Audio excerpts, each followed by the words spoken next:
In 1986, a well-known African-American economist traveled to South Africa for a conference on the role of business in helping to overcome racial divisions in that country. 3 years later, Professor Walter E. Williams of George Mason University published a book titled South Africa's War Against Capitalism.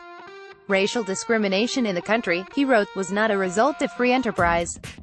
Instead, it was a consequence of the government's attempt to protect white workers from their black competitors. If capitalism can be described as the unfettered operation of the market in the allocation of society's scarce resources, he concluded, then apartheid is the antithesis of capitalism.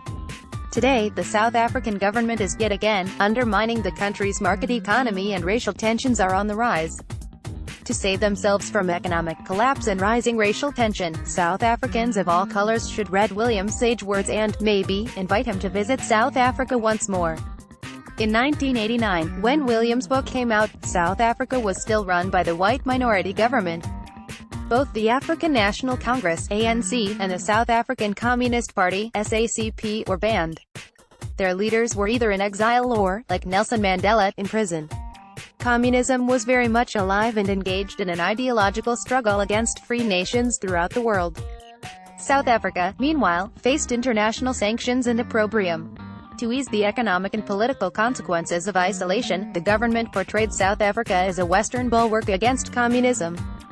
The communist threat in southern Africa was real enough, but that did not make the South Africa a free country.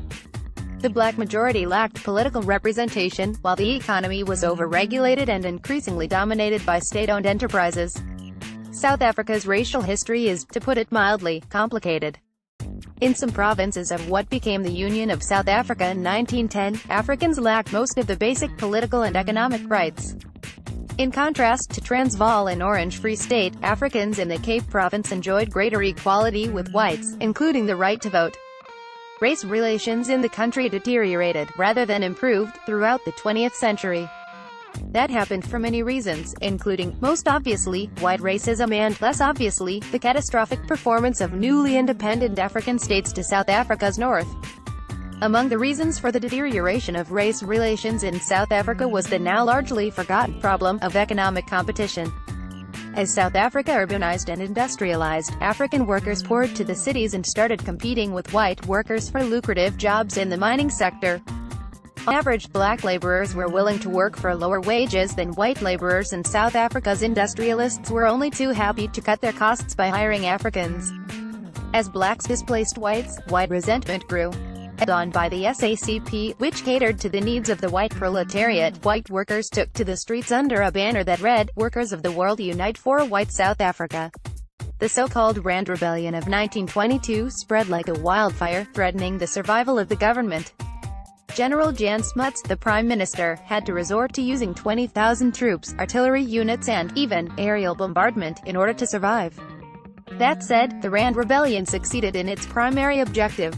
The government was forced to institute the so-called color bar, which reserved certain jobs for Europeans only, thus protecting the white workers from black competition. With time, the color bar expanded into a large body of laws and regulations that were intended to re-engineer the South African society along racial lines. That system of laws and regulations came to be known as apartheid. A quarter-century after the end of apartheid, South Africa's economy is once again groaning under a vast and complex system of racial quotas and preferences, which, this time around, favor the black majority over the white minority. The government composed of the ANC and SACP, which now caters to the black, rather than white proletariat, explicitly rejects meritorious advancement in favor of racial representativity, in all aspects of political and economic life. The government's statist economic policies, incompetence and venality have resulted in low growth, ballooning debt, higher taxes and, worst of all, an explosion in unemployment. The worsening economic conditions have, in turn, created fertile ground for Marxist ideologues in both parties, who seem to be on course to commit economic suicide by expropriating private property without compensation.